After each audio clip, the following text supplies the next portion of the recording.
Okay guys, continuation tayo tungkol sa horob. Ang horob ngayon sa Saudi Arabia, hindi na ganun malaking kaso. Pwede kang magtrabaho, pwede kang lumipat ng company. Pero ang tanong, tutulungan ka ba nung lilipatan mo na ayusin ang ikama mo? Tutulungan ka ba? O ikakapil ka ba ng company lilipatan mo? May mga nababasa akong comment na wala na yan, wala na yan. Oo, wala na yan. Pwede ka na magtrabaho, pwede ka na lumipat ng ibang company kasi marami ng mga company na tumatanggap kahit horob. Maraming company na tumatanggap kahit walang ikama. Pero si OFW ang lugi dito. Hindi niya makukuha yung mga benepisyo niya. Pwede kayong magtrabaho sa ibang company, may tumatanggap naman. Pwede rin kayong lumipat. Ang tanong ko dito, makakapil ba kayo? Magiging active ba ang ikama nyo? Babalik ba sa dati? Kayo mismo mag-file ng case. Ili-labor yan. Kung sino yung naghurob sa inyo, siya yung makakaharap mo sa hearing nyo. Kaya kailangan yung lilipatan mo, tulungan ka niya. Hindi pwedeng ikaw lang. Kasi siya ang magkakapil sa'yo eh.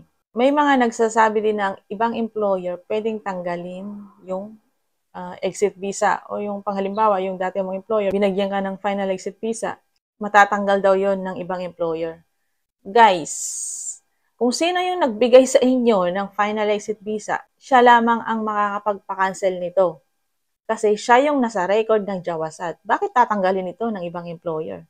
Hindi naman siya employer mo.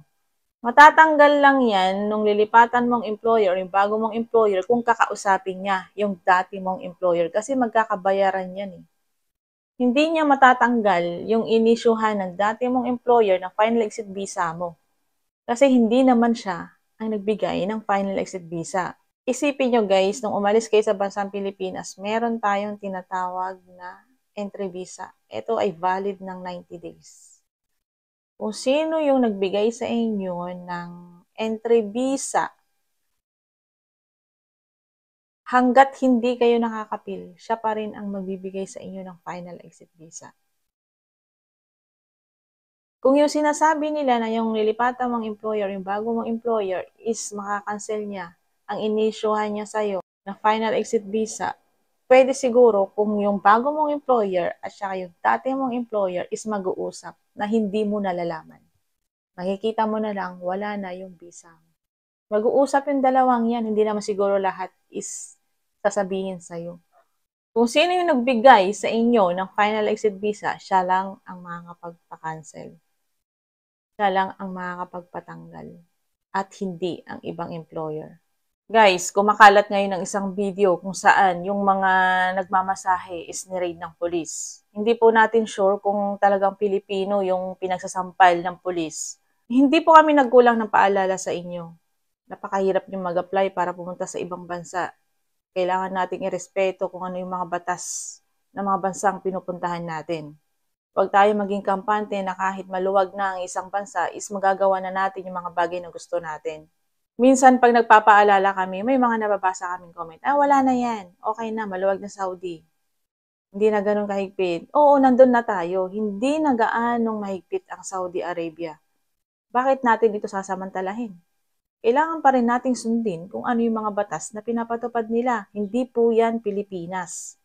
Pero nasa inyo yun, buhay nyo yan. Pero hindi kami nagkulang ng paalala sa inyo. Hindi lahat ng mga OFW is natutulungan ng ating gobyerno. Yung iba, matagal nang nakakulong, hanggang ngayon nakakulong pa rin sa ibang bansa.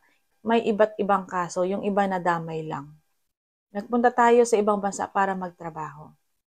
Pero nasa inyo yun, buhay nyo yan. Pero hindi natin to sure kung Pilipino. Pero tingin ko Pilipino eh. كلام سعودي ها ما في سعودي غير كذا انت ايش فلبيني صحيح كذا مره Pilipino yata siya guys. هذا انت بوليس راقب ما بيسوي سعوديه انا سعودي يمكن سعودي انا امسك خلاص سعودي Ilang beses siyang sinampal. كذاب انت قلت الامس انت كذاب انت قلت الامس صرفت امس انت قلت Kawawa siya, kawawa. Kawawa talaga guys. كلمه في سيف انت اصلا بس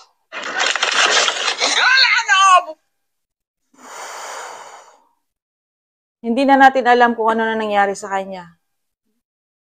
Binidyo pa talaga, siguro police din nag-video, siya rin ang nag-upload kasi pag nag-raid ng police, wala namang mga kasama mga Pilipino mga yan.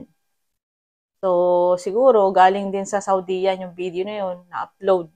Kaya guys, itigil nyo na kung ano man yung mga ginagawa nyo hindi maganda. Magtrabaho lang kayo hanggat kaya nyo mag-ipon, tapos umuwi na ng Pilipinas. Huwag nyo din antayin na magkasakit kayo kasi walang mag-aasikaso sa inyo dyan.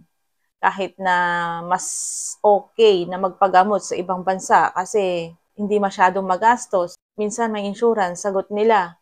Kesa naman sa Pilipinas na napakamahal ng gastos. Ang point natin doon is kung sino ang mag-aalaga sa inyo kung nagkasakit kayo. At kung nakulong naman kayo, sino ang mag-aasikaso sa inyo. Minsan yung mga employer nyo, hindi kayo tinutulungan. Minsan yung mga embassy, polo, hindi yan nagpa-follow up. Or kaya kung halimbawa alam mo makukulong ka, alam mo mag-inform ka na sa kaibigan mo. Sabihan mo yung kaibigan mo na ipaalam doon sa pamilya mo. Para yung pamilya mo pumunta ng DFA, doon sila magpa-follow up. Para yung DFA magpa-follow up doon sa embahada ng Pilipinas kung saang bansa ka man naroroon. Kaya konting ingat lang guys. Huwag nating gawing Pilipinas ang Saudi Arabia. Kaya nga sinasabi ko sa inyo, Saudi Arabia, number 2 sa pinakamaraming OFW, halos 1 million. Ayon sa survey, ang una kasi is USA. Maraming TNT dyan, char. Pangalawa is Saudi Arabia. Napakadaming Pilipino dyan. Napakadaming OFW. Kaya konting ingat lang guys, huwag nating gawing Pilipinas ang bansang Saudi Arabia kahit alam nating maluwag na. Hindi po kami nagkulang ng paalala sa inyo. Lalo na yung mga babaeng pumapatol sa mga ibang lahi. Hindi namin pinapakailaman ng buhay nyo, pero kilalanin nyo muna kung sino yung mga pinapatulan nyo. Kasi pwede kayong mapahamak, pwede kayong patayin yan. Hindi naman lahat, may mga mababait naman, pero konting ingat lang guys, ha? Kami ay nagpapaalala ulit sa inyo. Kahit nagsasawa na kayo sa mga videos namin, hindi pa rin kami magsasawa magpapaalala sa inyo. Dahil para sa inyo yan at hindi para sa amin.